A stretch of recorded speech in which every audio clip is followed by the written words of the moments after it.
Yes, nizere ko mumeze neza aho muri hose. Rero uyu munsi ngiye ko nakwereka ngiye sinakubwira ibimenyetso bizakwereka ko umaze igihe gito usame cyangwa se utwite.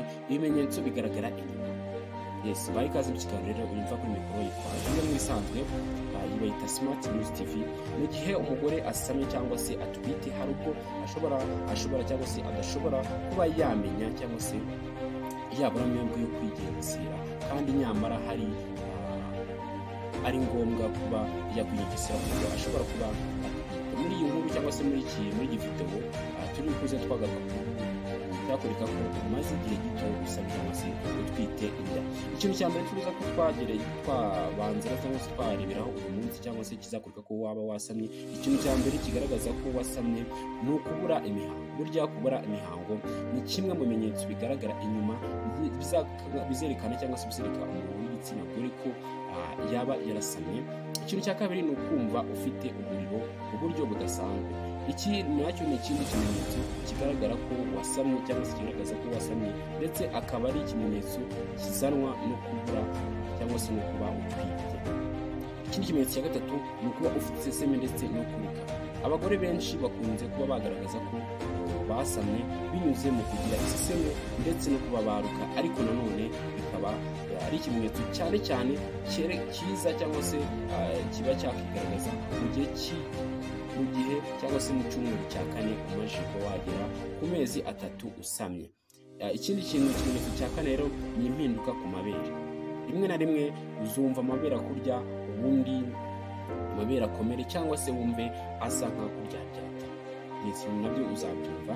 Ikintu cya gatanu ni ukuvuga uraso duke. Hari ubwo uzana uturaso duke ariko bivuze ko inda yavuyemo. Iki ni ikintu kigaragaza ko ushobora kuba waratwite cyangwa se utwite cyangwa se warasamye. Kumva ukeneye kunyara inshuro nyinshi cyangwa se kujya kwihagarika inshuro nyinshi, nabyo buriya bituma umuntu ashobora kuba yamenya niba waba warasamye. Ikindi kintu kivuga ko waba warasamye ni ukurarikira indyo imwe ndetse no kuzinukwa. Hari igihe ushobora kuba wumva wararikiye runaka cyangwa se ukumva ibintu runaka, ibindi bintu nabyo bizakubwira ko ushobora kuba warasamye cyangwa se ufite inda cyangwa se utwite. Ni uko ufite impinduka mu buryo wiyumva. Hari igihe ushobora yumva umuriro wahindutse runaka cyangwa se wabaye ukundi kuntu, tayari uzahita umenya ko wasamye cyangwa se utwite inda. Kuribwa umutwe.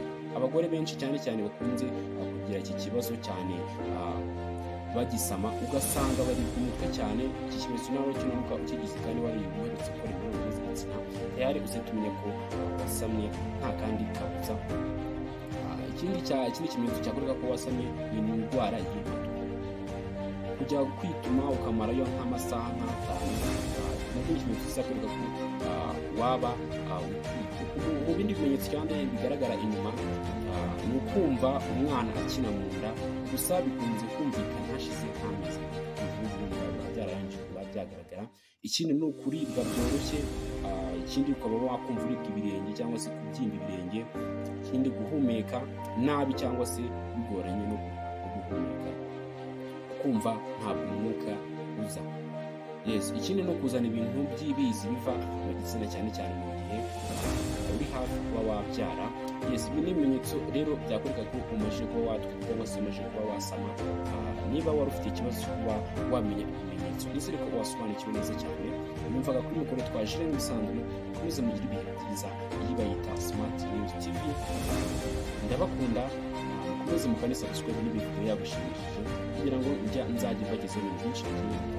Ndabakunda cyane. Imana ibarinde. Bose kamwagira ibihe byiza.